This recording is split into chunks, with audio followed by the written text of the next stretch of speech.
Hier, j'ai eu un rendez-vous médical que je ne pensais jamais avoir dans ma vie.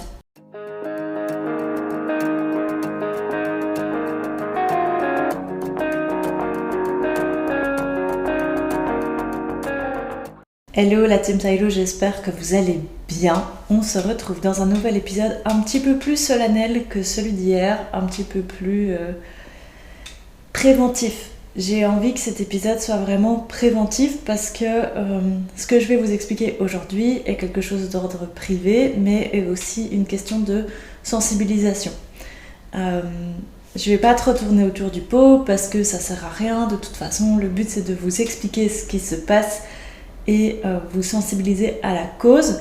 Cet épisode concerne principalement les femmes, mais messieurs, si vous écoutez, franchement restez parce que vous pouvez le détecter vous aussi dans la vie quotidienne de votre compagne, votre copine, votre petite amie, peu importe comment vous l'appelez. Alors il faut que je vous dise, hier matin j'ai eu un rendez-vous médical dans une clinique spécialisée pour l'endométriose.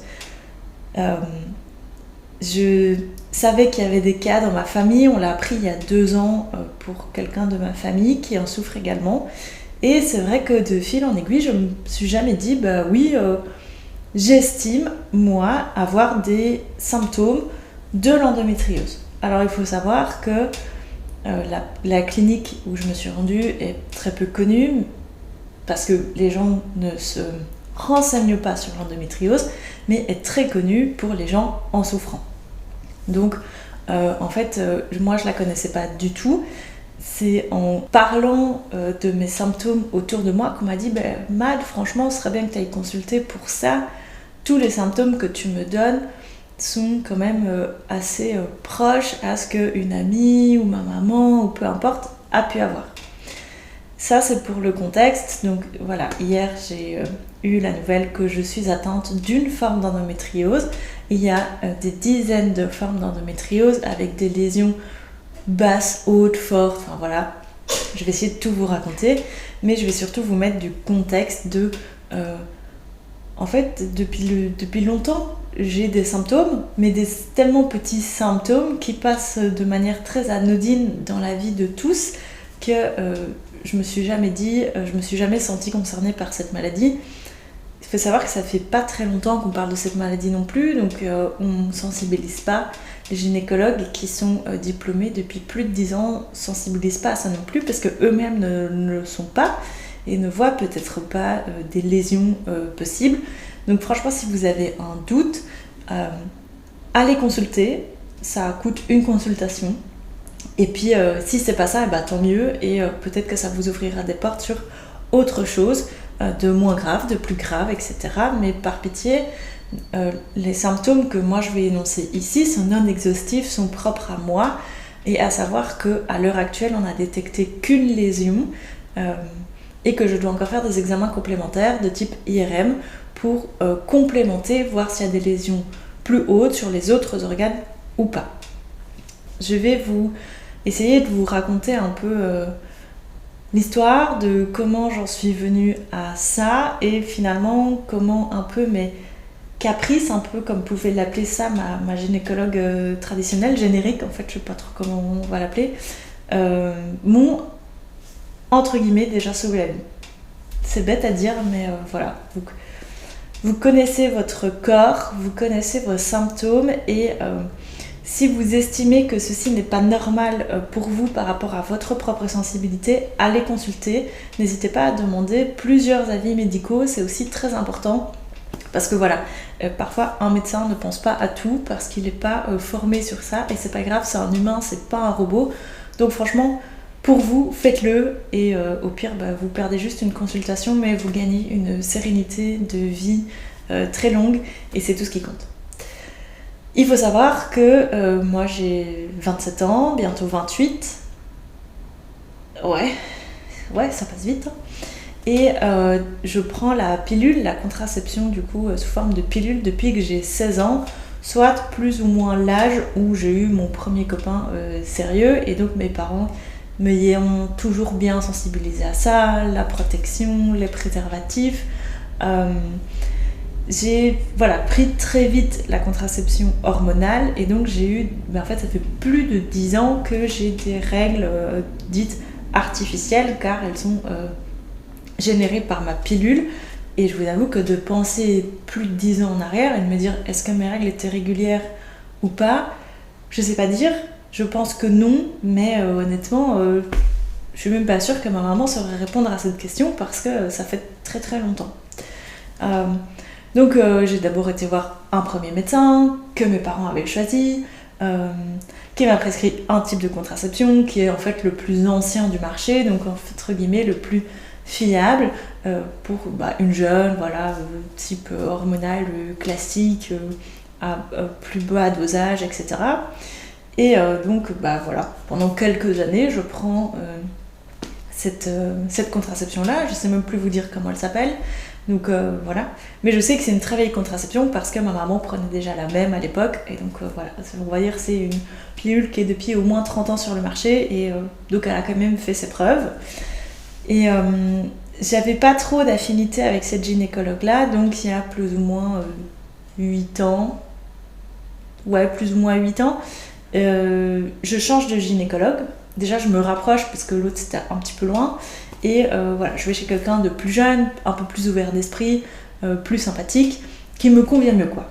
C'est super important, parce que cet épisode va vraiment être de sensibiliser ma génération, la plus jeune génération, et puis des gens plus adultes aussi, puisqu'il n'y a pas d'âge pour se faire dépister de quoi que ce soit un virus, une IST, tous ces trucs IMST ou je sais pas quoi, endométriose, il n'y a pas d'âge pour souffrir, et il n'y a pas d'âge pour se faire détecter, donc franchement allez-y, ayez pas peur. Et moi je suis...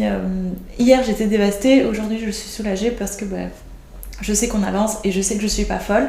Votre corps vous envoie des alertes, donc franchement prenez-les au sérieux et ne dites pas non, ça passera, parce que ça passera peut-être jamais et c'est peut-être quelque chose de grave. Point sensible terminé. Donc je continue. Donc je change de gynécologue qui me prescrit une nouvelle contraception. Donc ça fait plus ou moins 8 ans. Oui, c'est ça, plus ou moins 8 ans que je change de contraception, parce qu'en fait je lui explique que moi je fais beaucoup de sport. À l'époque je faisais vraiment beaucoup de sport, beaucoup plus que maintenant, et être indisposée une fois toutes les 3 semaines c'est franchement chiant. Vous-même vous savez les cavalières, être indisposée c'est super chiant. Alors je sais pas ce que c'est en fait d'avoir des règles dites normales, donc peut-être que pour des gens qui ont des règles tout à fait normales ça fonctionne et ça match. Mais pour moi, c'est vrai que c'était un peu galère, c'était un peu chiant. Toujours cette peur que ça perce, que le tampon ça gêne. Enfin voilà. À l'époque, on parlait pas des culottes menstruelles comme maintenant, du confort, etc. Donc, on passe sur une pilule qui s'appelle la Sezonic, qui est trimestrielle. Donc, ça veut dire qu'au lieu d'être indisposée une fois par mois, donc tous les 28 à 30 jours comme les cycles classiques, je suis indisposée tous les 81 jours, donc une fois par trimestre, ce qui est plutôt cool, ça me soulage déjà beaucoup.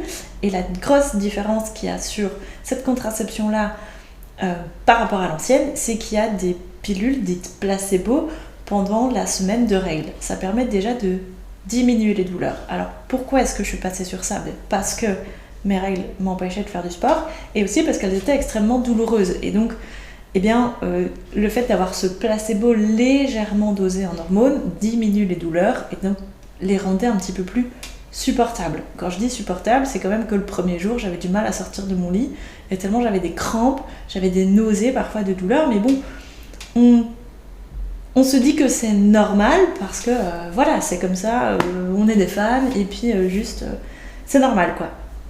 Donc je prends cette pilule pendant 6 ans comme ça, parce qu'en fait je faisais plus trop de sport, c'était un accident, et puis j'ai eu tous les feux étaient ouverts pour reprendre le sport à plus grande intensité, et donc il y a plus ou moins 2 ans je vais la trouver, à mon rendez-vous annuel, je lui dis écoutez, moi être indisposée c'est vraiment un calvaire, parce que je me rends compte que je monte à cheval voire plusieurs chevaux par jour, et que la semaine où je suis indisposée, je sais pas monter à cheval en fait. J'y arrive pas. Ça me fait des douleurs, des électrochocs, c'est horrible. Et donc, d'un commun accord avec elle, on décide de mettre ma pilule en continu en fait. Donc ça fait 2 ans que je ne suis plus indisposée. Et c'est là où en fait même un gynécologue générique et compréhensif va pouvoir parfois vous sauver entre guillemets la vie, ou en tout cas vous éviter de fortes complications, parce que du coup ça fait 2 ans maintenant que je ne suis plus indisposée, et le gynécologue que j'ai vu hier m'a bien expliqué que ça avait minimisé le cas, dans le sens où vu que je ne suis plus indisposée, les lésions de l'endométriose augmente à chaque période de règles. Et comme je ne suis plus réglée depuis 2 ans, les lésions n'ont pas eu la profondeur de s'agrandir. Donc peut-être qu'on a juste une lésion dans l'utérus et pas ailleurs. Donc c'est pour ça que je dois faire des examens complémentaires. Ça c'est pour le contexte. Sauf que ça fait que depuis que je prends ma pilule en continu, je me suis dit au début trop cool, en fait viva la best life, c'est parti. Plus de douleur, plus de règles, c'est parti, je monte à cheval, pump it up, la belle vie. Sauf que pas du tout. Pas du tout la belle vie, parce que à partir de là, et le gynécologue m'a bien expliqué hier que en fait j'avais déjà ces douleurs avant, mais qui étaient vraiment liées aux règles. Donc comme c'était lié aux règles, on n'en parlait pas trop, enfin ça passe un peu à vide dans l'esprit. Sauf qu'ici, c'est pas lié aux règles puisque je n'ai plus de règles. Et donc le corps se met en alerte, comme ça, parfois, d'un coup, très fort. Et j'ai des douleurs très intenses, vraiment dans le bas du ventre. Et pour vous mettre une similitude, parce que je peux pas mettre une échelle de la douleur parce qu'on a tous une sensibilité différente, mais c'est comme si on me mettait des coups de couteau vraiment dans le bas du ventre. Genre vraiment l'enfer. Et donc, je lui explique ça, parfois les douleurs sont tellement intenses que j'en ai des nausées et que je pleure. Ça arrive parfois sans raison dans la vie quotidienne, ça arrive après des rapports intimes. Et alors il me demande, parce qu'il n'y a pas de tabou entre vous et moi, il me dit est-ce que ça arrive après les rapports profonds ? Il n'y a pas de cohérence entre juste un petit rapport et un rapport profond. Je veux dire, la douleur arrive à n'importe quel moment. Ça peut arriver quand je suis assise à une table, ça peut arriver en prenant ma douche, ça peut arriver n'importe où je me plie en deux de douleur et je ne sais plus bouger.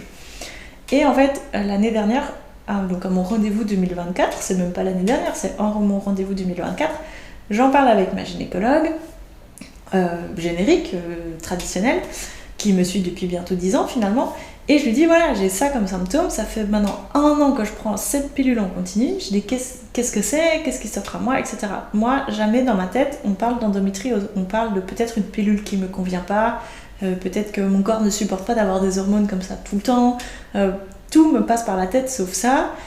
Il y a 2 ans maintenant on m'a détecté un papillomavirus, donc je me suis dit c'est peut-être lié à ça, c'est peut-être des douleurs liées à ça, que mon corps en fait est en train de combattre le virus, et donc elle me prend en fait un peu à la légère et elle me dit elle me fait l'écho classique, la palpation classique, elle me dit non, tes ovaires vont bien, il n'y a pas de kyste, enfin il n'y a rien, il n'y a pas de lésion sur les ovaires, et donc pour elle il n'y a rien, et elle me dit c'est probablement des lésions musculaires, bullshit, mais on ne le savait pas, et elle m'a dit si t'as mal, va aux urgences. Sauf qu'il faut savoir qu'il y a vraiment beaucoup de gens qui vont aux urgences. Et donc, dans ce cas-là, tu n'as ni de gonflement, ni blessure, ni symptômes. Parce qu'en fait, le temps que je parte de chez moi, que j'arrive à l'hôpital le plus proche, qui est à 20 minutes, 25 minutes, la douleur, elle sera passée. Donc, je vais arriver aux urgences et je vais dire quoi ? J'ai eu une douleur il y a 20 minutes, qui a peut-être duré tout le trajet et qui s'est arrêtée il y a 3 minutes.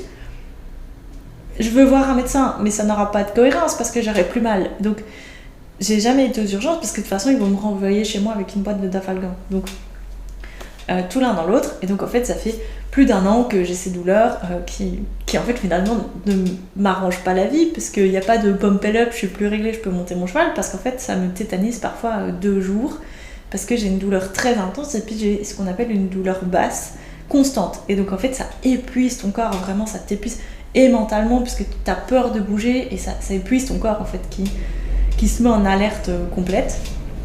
Et pour tout vous dire comment j'en suis arrivée sur la piste de l'endométriose, c'est un petit peu par hasard.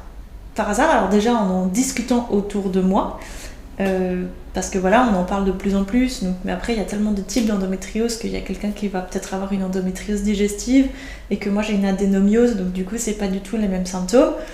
Je vous expliquerai après ce que c'est l'adénomiose, quel type d'endométriose c'est. Donc voilà. Et pour tout vous dire, comment j'en suis venue à penser à l'endométriose, c'est que je fais des rapports protégés et donc je n'ai pas de symptômes de grossesse. Du coup, pas de fausse couche, parce que ça pourrait être ces deux symptômes aussi typiques d'une fausse couche, et donc ça ne l'est pas. Même si on se protège, il n'y a jamais de raison à 100% de ne pas tomber enceinte. Je veux dire, c'est sûr à 99% que je tombe enceinte, et c'est le cas. Donc voilà, je prends bien ma pilule en continu, je l'oublie jamais un jour, enfin voilà. Ce qui pourrait se passer, c'est que mon corps n'assimile plus et fasse un rejet de la pilule, ça c'est possible aussi. Sauf que du coup, le médecin que j'ai vu hier m'a bien expliqué que si mon corps faisait un rejet de la pilule, c'était tous les jours. Tous les jours, je vomirais, tous les jours. Enfin, ce serait vraiment très fort, un peu comme un corps qui fait un rejet d'organes. Je veux dire, le corps se met en alerte complète et c'est comme une explosion en interne en fait. Donc c'est pas le cas. Et donc je m'égare. Comment j'en suis venue à la conclusion de l'hypothèse que ça pouvait être une endométriose, c'est que j'ai regardé les orages de la vie. Les orages de la vie, c'est diffusé sur RTL TVI en Belgique, c'est diffusé aussi sur M6, je pense. Et ils ont interrogé la chanteuse Laurie. Et Laurie souffrait d'endométriose, et en fait elle a très très bien expliqué dans ce reportage tous les symptômes et le combat qu'elle avait eu. Il faut savoir qu'en Belgique particulièrement, je crois qu'en France aussi, mais peut-être moins strict, il y a une loi qui dit qu'en dessous de 30 ans, on ne touche pas aux organes reproducteurs, parce qu'une femme est faite pour se reproduire et pour créer la vie. Et donc en gros, sauf raison médicale, on ne touche pas à l'organe reproducteur, parce que voilà, on estime qu'à tout moment, avant ses 30 ou 35 ans, la femme peut changer d'avis et vouloir un enfant.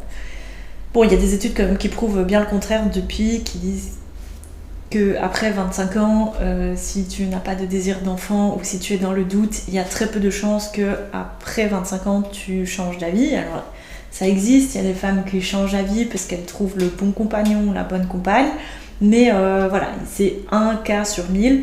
Et donc voilà, donc il y a cette loi qui fait que on ne touche pas aux organes reproducteurs avant 35 ans, même pour les femmes qui, comme dans mon cas, sont sûres qu'elles ne veulent pas d'enfants dans leur vie. Ça, c'est quelque chose d'un petit peu nul, mais c'est comme ça, donc il faut faire avec. Et donc, tout l'un dans l'autre, j'écoute ce combat de Laurie dans l'endométriose, et puis je prends mon meilleur ami ChatGPT, voilà, et je lui mets ChatGPT, donne-moi les symptômes de l'endométriose. Alors, il y a beaucoup de types d'endométriose, donc il donne les symptômes généraux. Premier symptôme, paf, douleur pelvienne. Exactement ce que j'ai en fait finalement. Il n'y a pas de fréquence, il n'y a rien. Donc je me dis, bon, ok, ça va. Après, je me dis, je mets type d'endométriose. Et là, il me propose un autre truc.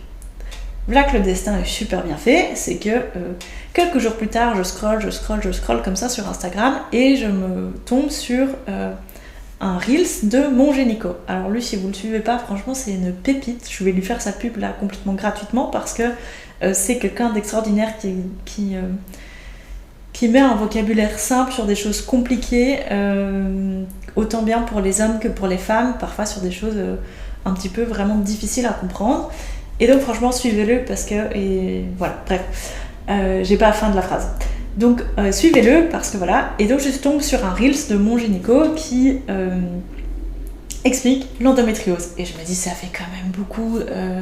Alors il y a des symptômes un peu où on se dit, vous savez, parce qu'on voit ou on entend, et du coup on estime que, sauf qu'à un moment je fais le recul et je me dis non, c'est quand même trop fort. Donc il fait que je me dis, je vais me renseigner, mais bon, ça reste très fermé, il y a très peu de gynécologues spécialistes là-dedans, qui fait qu'un jour j'arrive en douleur totale au magasin et j'en parle à ma collègue. J'en parle à une de mes collègues et je dis écoute, voilà, ça va pas aujourd'hui, je suis en crise depuis 2-3 jours, je viens parce que voilà, c'est cool d'être là, etc. Mais voilà, genre je me sens pas bien, je serais pas me donner au max, je vais faire ce que je peux. Donc je lui explique et elle me dit ouais, attends, j'ai dans mes connaissances quelqu'un qui, à ton âge, a eu les mêmes symptômes et il s'avérait que ce fut une endométriose. Et elle me dit, attends, je vais lui demander. Donc ma collègue demande à son contact et elle donne le nom de cette clinique. Et alors Dieu merci que cette clinique existe. Alors certes, elle est à plus d'1 heure de chez moi, mais franchement, merci. Je les remercierai jamais de m'avoir prise autant en sérieux. Parce que finalement, ça te fait, je vais tous les ans chez la gynécologue. Alors autant le dentiste, j'y vais 1 fois tous les 10 ans, autant la gynécologue, les hommes allaient chez le spécialiste des testicules, je sais pas comment il s'appelle. Les femmes, gynécologues 1 fois par an, c'est le strict minimum. Pour savoir s'il n'y a pas de problème, parce que moi typiquement on m'a détecté un papilloma il y a 2 ans, donc il y a besoin d'un suivi, de frottis, etc. C'est super important. C'est tous des trucs qui peuvent se transformer en cancer hyper rapidement. Alors, et surtout chez les jeunes, parce qu'on a une démultiplication de cellules hyper rapide. Donc prenez soin de vous, c'est super important, c'est 1 fois par an, c'est pas la fin du monde. Même quand c'est des suivis plus réguliers, c'est au maximum 2 à 3 fois par an. Donc franchement, on n'a pas d'excuses. Juste, on n'a pas d'excuses. Donc que tout le monde le fasse en fait, simplement. Donc j'envoie un mail à cette clinique. Et puis cette clinique me répond par mail et prend contact avec moi pour me mettre un rendez-vous. Et le fait que ce soit devenu sérieux, vous savez que mon cas soit pris au sérieux, ça m'a mis une angoisse, je vous explique même pas. J'ai été angoissée pendant des jours. Du coup, l'angoisse a provoqué des douleurs, donc j'étais au plus bas que terre pendant 3 jours. Hier, angoisse totale. Donc je vais à ce rendez-vous avec un nouveau gynécologue. Alors, moi, j'avais jamais été auscultée par un gynécologue homme. Ils sont souvent très bien réputés parce qu'ils sont plus doux, etc. Alors sachez que c'est vraiment le cas. Mais c'est vrai qu'il y a ce côté un peu un homme, enfin voilà, un peu... Bref, vous avez compris. Et donc donc je lui explique tout ce que je viens de vous expliquer. Et il me dit, ah oui, bon, on va quand même... certes, il y a beaucoup de choses mais c'est pas que ça, donc on va vous ausculter. Donc il me demande ma taille, mon poids, et puis il m'ausculte. Alors déjà, là, la grande différence que j'ai vue, c'est qu'il me demandait la permission. Et ça, c'est un truc, ma gynécologue, elle le fait jamais. Genre, elle fait, oui, on va faire l'examen. Voilà. Et donc, tout se passe bien. L'examen, quand même assez douloureux, pour le coup. Je ne vous cache pas. Alors moi, je suis pas quelqu'un de très sensible à la douleur. Je peux marcher sur une fracture, par exemple. Donc, je vous donne un peu ma notion de douleur. Donc, assez douloureux. Maintenant, on parle d'organes sensible, parce que voilà, c'est un organe, je veux dire, à vif, on est en train de l'ausculter. Je fais un peu des blagues nulles pendant l'auscultation, parce qu'en fait j'étais tellement stressée que je lui dis, bah, vous voyez vraiment quelque chose sur votre échographie, donc... Et franchement, le gars me prend au sérieux, il m'explique tout, genre il a compris que je suis stressée, et donc franchement ça pépite, donc voilà. Où est-ce que j'en étais? On continue, et donc il cherche, et puis il s'arrête, et je dis, vous voyez quoi? Il me dit, là, ce que vous voyez, c'est une lésion. Ok. Puis il cherche, il regarde mes ovaires, tout va bien, il regarde mon intestin, tout va bien, il regarde ma vessie, tout va bien. Donc, sur l'examen d'hier, on a vu une lésion, c'est déjà hyper bien parce que c'est qu'une lésion. Et donc, c'est là qu'il m'a expliqué que mon arrêt de pilule anticipé pour un caprice, comme l'appelle ma gynécologue générique, a été super bénéfique parce que ça a évité la prolifération des lésions. Mais j'ai quand même un examen complémentaire à passer, un IRM. Moi je suis un peu claustrophobe, donc ça va être un peu compliqué, mais il va falloir le faire pour voir s'il n'y a pas des lésions ailleurs. Tout ce que je peux vous dire à l'heure actuelle où j'enregistre cet épisode, c'est que j'ai un changement de contraception du coup qui doit se faire en janvier pour passer sur une pilule spécialiste de l'endométriose, donc qui va diminuer les douleurs. Et moi, le type d'endométriose que j'ai, c'est de l'adénomiose, si je le dis correctement. Et c'est le fait que le muscle endomètre est plus gros que le paroi utérin. Et donc, en fait, ça rentre dans ma paroi utérine, ce qui est censé juste frôler. Et donc, c'est ça qui provoque les douleurs. Il me dit la lésion est petite, donc ça va. Genre, vous n'êtes pas censé avoir des douleurs de fou. Alors, j'imagine même pas des femmes qui ont plein de lésions, comme elles doivent souffrir le martyre. Franchement, bonne chance à vous. C'est tout ce que je peux vous dire, parce que moi j'ai une mini-lésion connue à l'heure actuelle. Donc le programme actuel c'est ça, plus IRM. Et donc voilà, je vous avoue, j'étais un peu sous le choc parce que c'est pas quelque chose... il y a 2 ans le papilloma, maintenant l'adénomiose. Là où je suis rassurée, c'est que je suis pas folle. Genre, je connais mon corps et je sais que là, c'est pas normal. Que j'ai un traitement, en fait, le seul traitement qui existe, c'est ce changement de pilule. Si ça fonctionne pas, on pourra peut-être éventuellement, enfin, vous voyez un peu le truc de la médecine, envisager une opération, mais vu que c'est de l'adénomiose, ça veut dire retirer tout l'utérus, ça veut dire que je dois avoir plus de 35 ans. Si j'ai des lésions ailleurs ou qui se démultiplient, je me vois pas rester avec ça encore 7 ans. Vous voyez ce que je veux dire? Donc je sais que c'est une clinique qui accepte parfois dans certains cas d'opérer avant les 35 ans. Donc voilà, je me souhaite pas de devoir aller jusque là, même si j'avoue que ça me faciliterait la vie sur beaucoup de choses, type arrête la pilule, parce qu'on sait que les hormones c'est pas génial pour le reste du corps. Mais voilà, un petit peu, j'avais envie de vous sensibiliser sur le sujet parce que on se rend compte qu'il y a quelques années on parlait d'une femme sur 10, en 2024 on parle déjà d'une femme sur 8 atteinte d'un des types ou de plusieurs types d'endométriose. Donc voilà, tout ce que je peux vous dire, prenez soin de vous, prenez soin de votre santé parce que c'est le plus important et je vous fais plein de gros bisous et on se retrouve demain pour un nouvel épisode. Ciao!